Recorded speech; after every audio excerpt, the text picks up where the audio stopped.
4 है the making of Germany and Italy. ये तो बिल्कुल मस्ट है, बिल्कुल अच्छे से इसको पढ़ना है, लॉन्ग टाइप के क्वेश्चंस में आता है और इससे अंदर से 1 मार्क्स के क्वेश्चन भी बन जाएंगे। जर्मनी और इटली एक कैसे हुआ इसको समझना है। तो पहला है 4.1 में बोल रहा है Germany can the army be architect of a nation. क्या कोई आर्मी एक देश को बना सकती है? क्या ऐसा केस हो सकता है?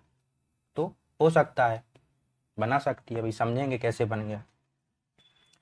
तो 1848 के बाद नेशनलिज्म का जो क्या हुआ, nationalism moved away from its association with democracy and revolution. बहुत इंपॉर्टेंट बात लिखी है। नेशनलिज्म जो शुरू हुआ था शुरुआत में यूरोप में, वो डेमोक्रेसी की फीलिंग को लेके चल रहा था, बट धीरे धीरे आते आते वो डेमोक्रेसी तो पता नहीं कितने पीछे छूट गई। नेशनलिज्म का जुड़ाव किससे ज्यादा हो गया? नेशनलिज्म, अब जो कंजर्वेटिव लोग थे वो नेशनलिज्म का यूज करने लगे हैं। कंजर्वेटिव लोग मतलब जो पुराने ट्रेडिशनल सिस्टम लाना चाह रहे हैं, वो नेशनलिज्म की भावना का क्या कर रहे हैं, यूज करके मोनेर्की वगैरह के सिस्टम को प्रमोट करने का ट्राई करेंगे। तो इसकी आपको एग्जाम्पल देखने को मिलेगा जर्मनी और इटली के यूनिफिकेशन में। जर्मनी और इटली के यूनिफिकेशन में कैसे, पहले तो इसको समझ लो। जर्मनी के लोग जो मिडिल क्लास लोग थे या फिर वहाँ के लोकल लोग थे, वो चाहते थे कि हमारा जो अलग अलग रीजन पे अलग अलग कंट्री रूल कर रहा है उसको यूनाइटेड करके एक जर्मनी का फॉर्मेशन करना, ये मानते थे जर्मनी। अब जर्मनी ये जब मानते थे तो इसका विरोध करेगा क्या कोई? जी हाँ करेगा। कौन करेगा वो देखना है। But the liberal initiative to a nation building was however repressed by combined force of monarchy and the military supported by the large landowners called junkers of the Prussia। Prussia के जो बड़े बड़े लैंड ओनर्स होंगे, जो वहाँ की military होगी, वहाँ की मोनार्की होगी, वो इस प्रकार के जो क्या बोलते हैं यूनाइटेड नेशन, मतलब एक यूनिफाइड नेशन या यूनिफाइड जर्मनी का वो क्या करेंगे, वहां पे विरोध करेंगे। क्योंकि उनको लग रहा है कि मान लो यूनाइटेड हो गया तो ये लोग चाहेंगे कि एक नेशन में मोनार्की और हमारा जो लैंड ओनर्स है, मान लो लैंड ओनर्स सोचेंगे कि हमारे राइट्स जो भी बहुत ज़्यादा हैं, प्रिविलेजेस है हमारे पास, वो खत्म हो जाएंगे, तो ये इसका विरोध करेंगे। क्योंकि प्रुसिया वहाँ पे सबसे ज़्यादा क्या है, वेल टू डू कंडीशन में और डेवलप्ड कंडीशन में है।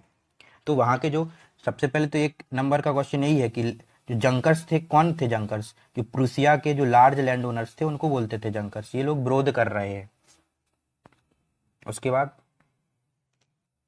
बट धीरे धीरे from then on Prussia took on the leadership of the movement for the national unification. But धीरे धीरे क्या करेगा, फिर प्रुसिया ही इसको नेशन को यूनिफाइड करने की ट्राई करेगा। कैसे करेगा, किसके लीडरशिप में करेगा?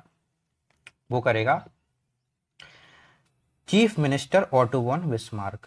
इनका नाम याद रखना है। प्रुशिया के ये क्या हैं, चीफ मिनिस्टर हैं ऑटो वॉन बिस्मार्क। ये पूरा काम करेंगे with the help of Prussian army, Germany को यूनाइटेड करने का, एंड ब्यूरोक्रेसी, वहाँ के अफसरों का यूज, मतलब अफसरों के साथ मिलके वहाँ की आर्मी को लेके ऑटो वॉन बिस्मार्क जर्मनी को यूनाइटेड करने का ट्राई करेंगे। कितने वॉर लड़े? 3 वॉर लड़ेंगे। जर्मनी कितने वॉर लड़ा? 3 युद्ध करे जर्मनी ने 7 सालों में। किस किस से युद्ध करे? ऑस्ट्रिया से करा, डेनमार्क से करा और फ्रांस से करा। एडीएफ, ठीक है। जर्मनी किससे लड़ रहा है? ऑस्ट्रिया, डेनमार्क और फ्रांस से युद्ध लड़ रहा है 7 सालों तक, और फिर एक यूनाइटेड जर्मनी बनेगा। कब बनेगा? 1871 में, जनवरी 1871 में। जो प्रूसिया के किंग थे उसी समय, जिनका नाम था विलियम वन, उन्हीं को जर्मन एम्परर बना दिया जाएगा जब यूनाइटेड हो जाएगा जर्मनी। तो 1871 में कौन बन जाएगा जर्मनी का किंग? जर्मनी का किंग बन जाएगा विलियम वन, जर्मन एम्परर बन जाएंगे। और ये सब कार्यक्रम कहाँ पे होगा? जर्मनी का जो राजा घोषित होगा वो होगा फ्रांस के, यहाँ पे फ्रांस में ही एक पैलेस ऑफ वर्साइल है, ठीक है। वर्साइल पैलेस में, वहां पर इनका क्या किया जाएगा? ताजपोशी होगी विलियम वन की। नेक्स्ट पॉइंट है Otto von Bismarck gathered in the unheated hall of the mirror of the palace of Versailles to proclaim the new German emperor headed by Kaiser William one of the Prussia. और यहाँ पे ये सारे लोग, मतलब German states के सारे representatives आ रहे हैं, प्रिंसेस आ रहे हैं, आर्मी मिनिस्टर सब लोग गैदर्ड हैं यहाँ पे, और ये यहाँ पे उनको किंग बनाया जा रहा है, विलियम कैसर वन को। हम्म। अब चूंकि यहाँ पे क्या था, प्रूसिया ज़्यादा पावरफुल था, Prussia is also part of Germany, ये सबसे ज़्यादा पावरफुल था, यहाँ पे पहले से अच्छे सिस्टम चल रहे थे। तो जो नया एक यूनाइटेड जर्मनी बन रहा है वहाँ पे क्या होगा, किस पे एम्फेसाइज किया जाएगा, modernising of the currency, banking, legal and judicial system in Germany, Prussian measures and practices often become a model for the rest of the Germany. मतलब यहाँ पे जो प्रूसियन सिस्टम चल रहा था उसी को जर्मनी में लाया गया, मतलब उसी को ज़्यादातर एडॉप्ट किया गया, क्योंकि वो पहले से ही अच्छा एक सिस्टम चला रहे थे प्रूसिया में, तो उसी को जर्मनी में फिर लेके आए। देखो ये है प्रूसियन एम्पायर, कितना बड़ा फैला हुआ ये था। तो ये तो ऑब्वियसली क्या करेगा, लीड ही करेगा। और अलग अलग, ये बात याद रखना बस इसमें एक इम्पोर्टेंट, कि जो 1871 में जर्मनी यूनाइटेड हुआ है, लास्ट जो वॉर था वो किसके साथ था, फ्रांस के साथ था, क्योंकि ये इटली के यूनिफिकेशन में भी अभी समझ में आएगा। लास्ट वॉर किसके साथ किया था, जर्मनी ने लास्ट वॉर किया था फ्रांस के साथ 1871 में, तभी तो वो फ्रांस में जो पैलेस ऑफ वर्साइस था वहां पे वो अपने किंग बना रहे हैं जर्मनी का, ठीक है, लास्ट वॉर वहां का था। अब देखो इटली का यूनिफिकेशन, इटली यूनिफाइड कैसे हुआ था, इसको समराइज कर लेंगे दोनों यूनिफिकेशन को लास्ट में।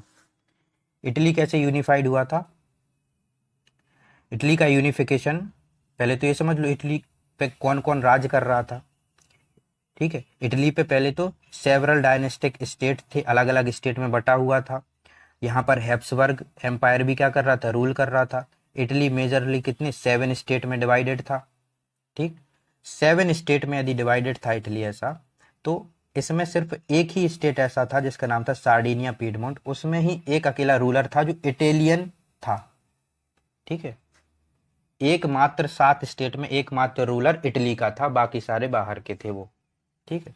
ये कंडीशन थी इटली की। तो जब बाहर के थे तो मेनली कौन कौन सी कंट्रीज के थे, वो मेनली जो कंट्री के थे वो देख लेना। इटली के जो नॉर्थ पार्ट पे था वो कौन था, वहां पे रूल कर रहा था ऑस्ट्रियन हैप्सबर्ग्स। ये इटली के नॉर्थ पार्ट, इटली मान लो ये है या फिर ऐसा है मान लो, इटली का ये नॉर्थ पार्ट किसके कैप्चर में, ऑस्ट्रियन हैप्सबर्ग के। सेंटर में रोम था, रोम पे कौन कब्जा किए हुए था, पोप फ्रांस का, ठीक है। ये रूल कर रहा था यहाँ पे, पोप रूल कर रहा था रोम में, फ्रांस के हैं ये। और साथ में साउथ में कौन है, साउथ रीजन में बूर्बो किंग ऑफ द स्पेन, बूर्बन एक डायनेस्टी का नाम है, बूर्बन किंग ऑफ द स्पेन यहाँ पे रूल कर रहे थे इटली में। तो देखो अब किस किस को भगाना है, स्पेन को भगाना है, यहाँ से फ्रांस को भगाना है सेंटर से, और नॉर्थ से किसको भगाना है, ऑस्ट्रिया को भगाना है। तो ये किस किस से, तीनों से लड़ेगा, ऑस्ट्रिया, फ्रांस और स्पेन से युद्ध करेगा। तो देखो इटली में भी फ्रांस है और जर्मनी में भी फ्रांस था। अभी थोड़ी देर पहले समझा था 1871 में जो जर्मनी ने लास्ट वॉर लड़ा था अपनी यूनिफिकेशन के लिए, वो फ्रांस से लड़ा था। और इसको भी लास्ट में इटली भी क्या होगा, यूनिफाइड होने के लिए लास्ट में फ्रांस से ही वॉर करेगा। तो दोनों जर्मनी और इटली एक साथ क्या हो जाएंगे, यूनिफाइड हो जाएंगे। हुआ कैसे है, अब इसका सिस्टम समझना है कि प्रोसेस कैसे चली यूनिफिकेशन की। तो वहां पे कौन था, ऑटो वन बिस्मार्क था चीफ मिनिस्टर प्रूसिया का, वो काम कर रहा है। यहाँ पर भी एक मजेदार आदमी है जिसका नाम होगा काबुर, वो करेगा ये सब काम। तो 1830 में पहले तो ये सिस्टम चालू कब से हो रहा है, इटली में यूनिफिकेशन की जो डिमांड आई कि नेशन बनना है इटली को, ये आया कैसे।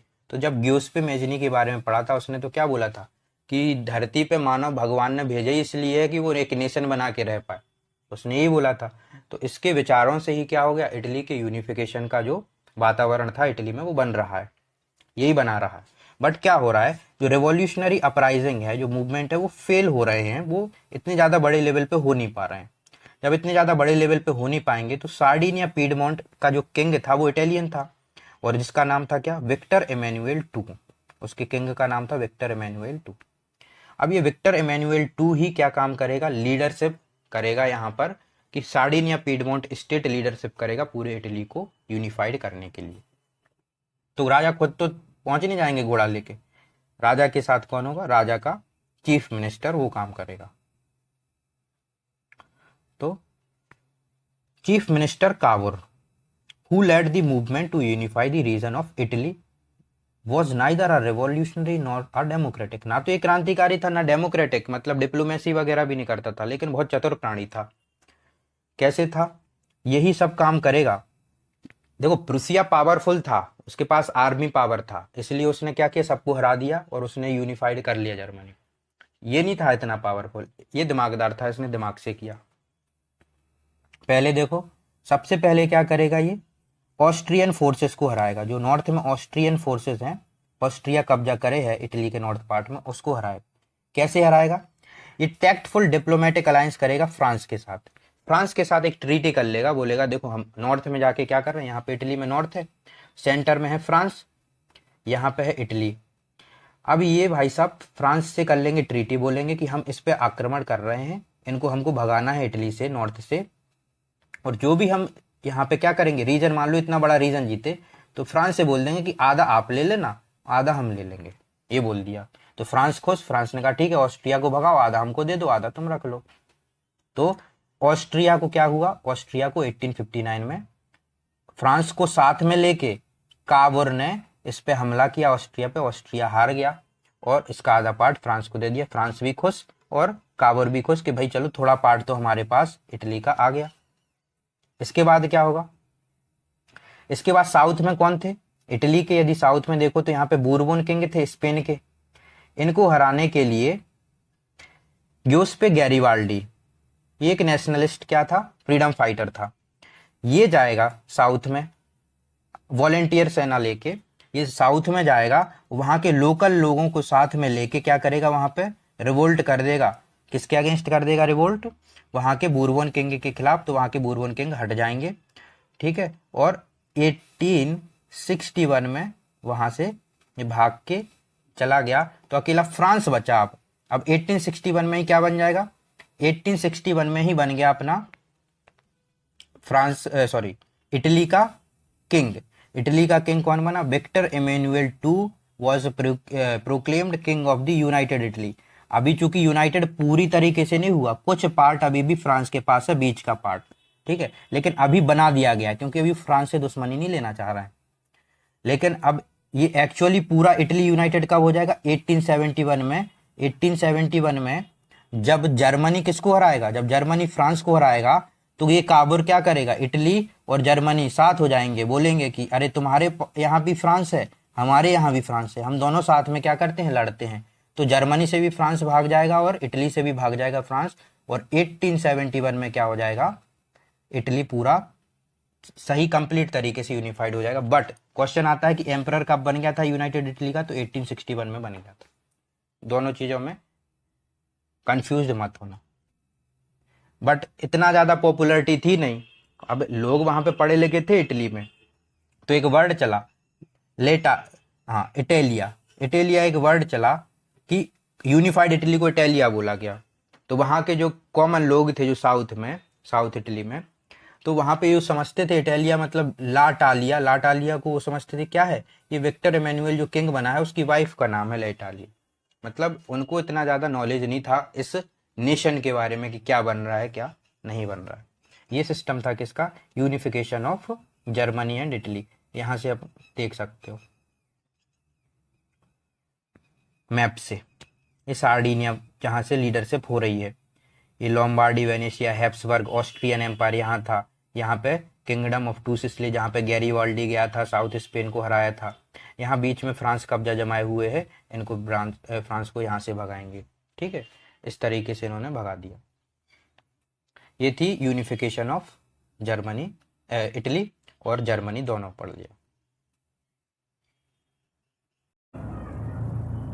हाँ, तो देखो अब नेक्स्ट टॉपिक है the strange case of Britain. Britain में नेशन स्टेट की स्थापना, Britain as a nation state कैसे बनता है उसके बारे में हमको समझना है।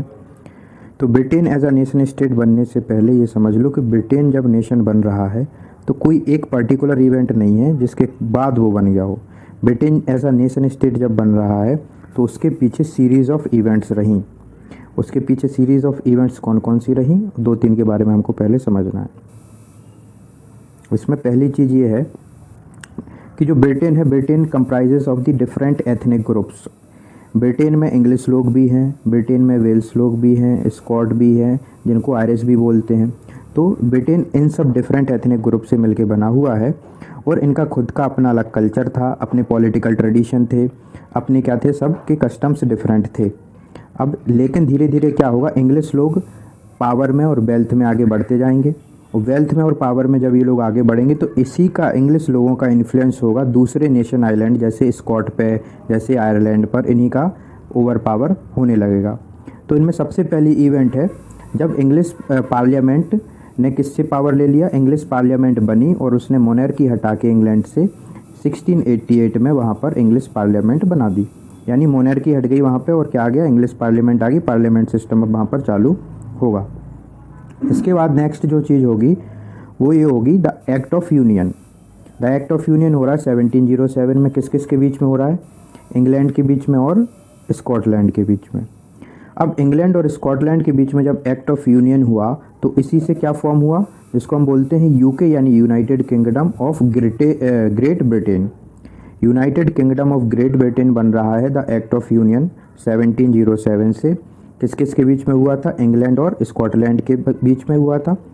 अब जब ग्रेट ब्रिटेन बन जाएगा, United kingdom of great Britain बन जाएगा तो इंग्लैंड क्या करेगा, इसमें स्कॉटलैंड भी है, तो इंग्लैंड अब अपना इन्फ्लुएंस इम्पोज करेगा स्कॉटलैंड के ऊपर after this act of union. क्या क्या यहाँ पर घटनाएं हो रही हैं इम्पोजिशन की, वो समझ लो।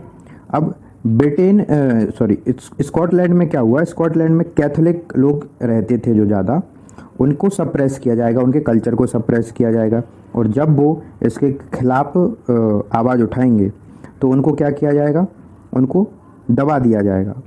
यही एक केस है। The Catholic claims that inhabited the Scot highlands suffered from terrible repression whenever they assert their independence. जब भी उन्होंने स्वतंत्रता की इच्छा जाहिर करी, कैथोलिक लोगों ने जो हाईलैंड्स ऑफ स्कॉट्स पर रहते थे, स्कॉटलैंड की हाईलैंड्स पर रहते थे, उनको दबा दिया गया। उनको उनकी लैंग्वेज नहीं बोलने दी गई, गैलिक लैंग्वेज। उसके बाद उनको नेशनल ड्रेस पहनने से भी रोक रहे हैं। इसका मतलब वहाँ पे सप्रेशन किया जा रहा है इंग्लिश लोगों के द्वारा। ऐसे ही केस किसका हुआ, आयरलैंड का भी हुआ। सिमिलर फेट किसका रहा, आयरलैंड का। आयरलैंड का केस पढ़ने से पहले एक चीज़ पहले समझ लो, आयरलैंड जो है वो डीपली डिवाइडेड है between Catholic and Protestant. Ireland दो ग्रुप्स में वहाँ पर डिवाइडेड है, क्रिश्चियन ही होते हैं दोनों, कैथोलिक और प्रोटेस्टेंट। अब इंग्लिश लोग किसकी हेल्प करेंगे, इंग्लैंड के जो लोग हैं वो हेल्प करेंगे वहाँ पर प्रोटेस्टेंट की हेल्प करेंगे, जबकि वहाँ पे कैथोलिक लोग लार्ज मेजॉरिटी में है, मतलब वहाँ पर, लेकिन इंग्लिश लोग वहाँ पे प्रोटेस्टेंट की हेल्प कर रहे हैं। और तो जब कैथोलिक लोगों को सप्रेस किया जाएगा, इंग्लिश प्रोटेस्टेंट की हेल्प कर रहे हैं, प्रोटेस्टेंट वहाँ पर कैथोलिक को सप्रेस करेंगे, तो फिर वहाँ पर रिवोल्ट किया जाएगा कैथोलिक लोगों के द्वारा। और जिसका लीडर कौन रहेगा वहाँ पे, वुल्फ टोन। ठीक है, वुल्फ टोन वहाँ पर रिवोल्ट करेंगे, बट वो फेल हो जाएगा, रिवोल्ट कुछ ज़्यादा पावरफुल नहीं रहा। इसके बाद क्या हुआ, जब रिवोल्ट फेल हो गया तो आयरलैंड को फिर फोर्सफुली किसका पार्ट बना लिया जाएगा, यूके, जो कि बन रहा था 1707 में एक्ट ऑफ यूनियन के द्वारा। उसी में आयरलैंड को भी मिला लिया जाएगा, कब, 1801 में। तो 1801 में क्वेश्चन आ सकता है कि आयरलैंड जो कि यूनाइटेड किंगडम का पार्ट बना, वो कब बना है, 1801 में। और ये जो यूके बन रहा है अभी भी इसमें किसका रहेगा, डोमिनेंट कल्चर रहेगा इंग्लैंड का। इंग्लैंड का डोमिनेंट कल्चर रहेगा। एक ब्रिटिश फ्लैग होगा जिसका नाम यूनियन जैक है। उसके बाद नेशनल एंथम जो ब्रिटेन का रहा वो है God save our Nobel king, ये उनकी नेशनल एंथम है। और उसके बाद नेशनल लैंग्वेज जो रहेगी उनकी इंग्लिश रहेगी, और इंग्लिश लैंग्वेज को वो क्या करेंगे, तवज्जो देंगे ज़्यादा, और उसका ही ओवर पावर रहेगा। ये केस था किसका, ब्रिटेन का। ब्रिटेन इस तरीके से नेशन बन रहा है, ट्रीटीज़ करके, घटनाएं होके। 3 ही घटनाएं बनने पड़ी हैं। 3 घटनाएं क्या है, एक तो 1688 की है जब वहाँ पे मोनार्की हट के इंग्लैंड में क्या आ जाएगी, पार्लियामेंट ओवर पावर कर लेगी, मतलब पावर ले लेगी मोनार्की से। उसके बाद 1707 की घटना, जब एक्ट ऑफ यूनियन हो रहा है 1707, और उसके बाद है 1801 में जब आयरलैंड को वहाँ पे मिला लिया गया है। तो ये तीनों इवेंट्स हमको ध्यान रखने हैं in the process of making of England as a nation.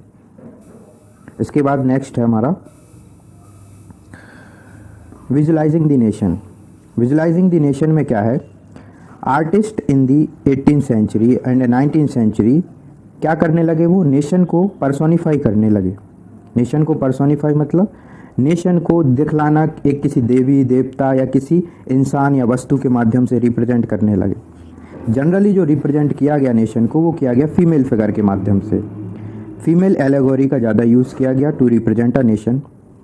तो पहली तो डेफिनेशन है कि एलेगोरी ही क्या होती है। एलेगोरी होती है जब किसी आप आइडिया को, जब किसी एब्स्ट्रैक्ट आइडिया को या आइडिया को आप एक्सप्रेस करते हो थ्रू अ पर्सन और अ थिंग, इसी चीज़ को हम क्या बोलते हैं, एलेगोरी बोलते हैं। ठीक है। तो फ्रांस में क्या हुआ था, फ्रांस में जब फ्रेंच रेवोल्यूशन हुई थी तो हमको पता है कि वहाँ पर जो लिबर्टी था, जस्टिस, ये जो आइडियाज़ हैं रिपब्लिक का आइडिया, इसको कैसे पोर्ट्रे किया गया था, फीमेल एलेगोरी के माध्यम से। एक फीमेल थी, उनके हाथ में वेट था, आंखों पे पट्टी बंधी हुई थी, ब्लाइंड फोल्डेड थी। इसके माध्यम से क्या किया गया था, वहाँ पर फीमेल एलेगोरी का यूज़ करके इन सारी आइडियाज़ को वहाँ पर रिप्रेजेंट किया गया था। नेक्स्ट है फ्रांस। फ्रांस की एलेगोरी मतलब किस तरीके से फ्रांस को रिप्रेजेंट किया जा रहा है ये पहले पढ़ना है। तो फ्रांस को रिप्रेजेंट करने के लिए एक लेडी का यूज़ किया गया, नेम है क्रिस्टीन मैरियाने। अब इसका यूज़ करके मतलब इनको देवी माना जाएगा, फ्रांस की देवी टाइप इसमें ऐसा होगा। और क्रिस्टीन मैरियाने का मतलब होता है, पॉपुलर नेम है, क्रिश्चियन नेम, और इसका मतलब होता है idea of people's nation. Christine Marianne, Christine Marianne का मतलब क्या होता है, आइडिया ऑफ पीपल्स नेशन, और इनको फ्रांस में फीमेल एलेगोरी के तौर पर दिखाया गया। मतलब फ्रांस को रिप्रेजेंट करती हैं ये बात है। इन्हीं के स्टैचू लगाया गया पूरे फ्रांस में। पूरे फ्रांस में जब स्टैचू लगे तो लोगों में यूनिटी बढ़ेगी, लोग एक चीज़ से कनेक्ट करेंगे, तो उसमें क्या होगी, नेशनलिज्म की फीलिंग और ज़्यादा बढ़ जाएगी। नेशनल यूनिटी के सिंबल के तौर पर इनको यूज़ किया जाएगा। नेम है क्रिस्टीन मैरियाने इनका नाम। नेक्स्ट ऐसे ही केस किसका हुआ, जर्मनी का। जर्मनी में जो फीमेल एलेगोरी नेशन को रिप्रेजेंट करने के लिए यूज़ की जा रही है वो है जर्मेनिया। जर्मेनिया जो होगी उनका यूज़ करके, ये बनी हुई है राइट साइड में, इनका यूज़ करके ही जर्मनी नेशन को रिप्रेजेंट किया जा रहा है। इनके सर पर है crown of the oak leaves. अब ये किसको रिप्रेजेंट कर रहा है, crown of the oak leave represents the heroism. ये हीरोइज्म को रिप्रेजेंट कर रहा है जो इनके सर पर क्राउन है। ये भी आ सकता है कि जर्मेनिया के सर पर जो ओक लीफ का क्राउन होता है वो किसको रिप्रेजेंट करता है, हीरोइज्म को। इसमें इतना ही है इस टॉपिक में। हाँ, ये यहाँ से आएगा ये पूरा बॉक्स। यहाँ पर दी गई हैं कुछ सिंबल्स और यहाँ पर दिया गया है उनका सिग्निफिकेंस, कि वो सिंबल का यूज़ या उसका सिग्निफिकेंस क्या है। जैसे पहला ब्रोकन चेन्स। ब्रोकन चेन्स किसको दर्शाता है, बीइंग फ्री, स्वतंत्रता को, कि लोग स्वतंत्र हो रहे हैं। दूसरा है breast plate with the eagle. ऐसा एक प्लेट टाइप का है, ये बना हुआ है, ये जो प्लेट है इस पे ईगल बना हुआ है। ये किस चीज़ को रिप्रेजेंट कर रहा है, ये कर रहा है जर्मन एम्पायर की स्ट्रेंथ को रिप्रेजेंट कर रहा है ये। ठीक है। इसके बाद नेक्स्ट है हमारा क्राउन ऑफ ओक लीव्स। ये अभी पढ़ा है, क्राउन ऑफ ओक लीव्स कर रहा है हीरोइज्म को। उसके बाद है स्वॉर्ड, तलवार। तलवार किसको करती है कि हम रेडी हैं फाइट करने के लिए, इसको रिप्रेजेंट करती है, रेडीनेस टू फाइट। उसके बाद है olive branch around the sword. जो तलवार है उस तलवार के चारों ओर ऑलिव ब्रांच पड़ी हुई है। ये किसको कर रहा है कि हम लड़ने के लिए तैयार तो थे, स्वॉर्ड का मतलब ये था लड़ने के लिए तैयार, लेकिन ये ऑलिव लीव्स या ऑलिव ब्रांच जो पड़ी हुई हैं उसके चारों ओर, ये बतला रहा है कि हम शांति के भी इच्छुक हैं। We have will for the peace. ठीक है, तो हमको शांति में भी क्या है, इंटरेस्ट है। इस तरीके से ये इसको रिप्रेजेंट कर रहे हैं। इसके बाद है black red and gold try colour. Black red and gold try colour ये है लिबरल नेशनलिस्ट थे जो 1848 में उनका फ्लैग है, जिनको बैन किया गया था ड्यूक्स के द्वारा जर्मन स्टेट में ये उनका फ्लैग है। लिबरल नेशनलिस्ट 1848 में जो रहे उनका ये फ्लैग है। उसके बाद है रेज ऑफ राइजिंग सन, जो उगता हुआ सूरज है, ये किस चीज़ को दर्शाता है? उगता हुआ सूरज दर्शा रहा है beginning of a new era, एक नए युग की शुरुआत, इसको दर्शा रहा है rays of the rising sun. ये बने हुए सारे सिंबल जिनका मतलब पूछा जाता है, ठीक है। इनका सबका मतलब MCQs में आ सकता है, ध्यान से रखना है याद। ये बनी हुई है जर्मेनिया, गार्डिंग दी राइन, राइन जगह है वहाँ पर, उसकी गार्ड बन के वहाँ पर खड़ी हुई हैं। नेक्स्ट है नेशनलिज्म एंड इम्पीरियलिज्म। नेशनलिज्म अभी तक तो पढ़ ही रहे थे। इम्पीरियलिज्म क्या है? इम्पीरियलिज्म का मतलब होता है जब, या इम्पीरियल माइंडसेट भी वर्ड आ सकता है, इम्पीरियलिज्म या इम्पीरियल रूलर, इनके मतलब होते हैं जब कोई एक देश दूसरे देश को अपना गुलाम बनाना चाहे, कॉलोनी बना के रखना चाहे, तो वो इम्पीरियल माइंडसेट का माना जाता है, ठीक है। जैसे इंग्लैंड ने क्या किया? इम्पीरियल माइंडसेट का था, उसने दूसरे देशों को गुलाम बनाया। तो यही बतलाने का ट्राई किया है यहाँ पे कि जो 19th सेंचुरी थी, 19th सेंचुरी में क्या होने लगा कि जो नेशनलिस्टिक फीलिंग थी, अब जो नेशनलिस्टिक फीलिंग थी वो लिबरल और डेमोक्रेसी से दूर जाने लगेंगे। नेशनलिस्टिक फीलिंग पहले इन्हीं के साथ साथ चलते थे। नेशनलिस्टिक फीलिंग लिबरल और डेमोक्रेटिक आइडियाज़ को ज़्यादा प्रीफर करते थे, but nationalistic feeling later on क्या होगा, ये इम्पीरियल माइंडसेट के साथ ज़्यादा जुड़ाव महसूस करने लगेंगी, ठीक है, 19th सेंचुरी के बाद में। और जब नेशनलिज्म और इम्पीरियलिज्म का कोलैबोरेशन होगा तो वहाँ पर एक बहुत बड़ी टेंशन देखने को मिलेगी बाल्कन रीजन में। बाल्कन रीजन ये पूरा कहाँ पर है? ये यूरोप का रीजन है, जहाँ पे आज की यदि बात करें तो कौन कौन से देश उसमें आएंगे? Romania, Bulgaria, Albania, Greece, Macedonia, Croatia, ये सारे देशों के नाम याद रखना है। ये सब मिलके ही क्या बनाते हैं?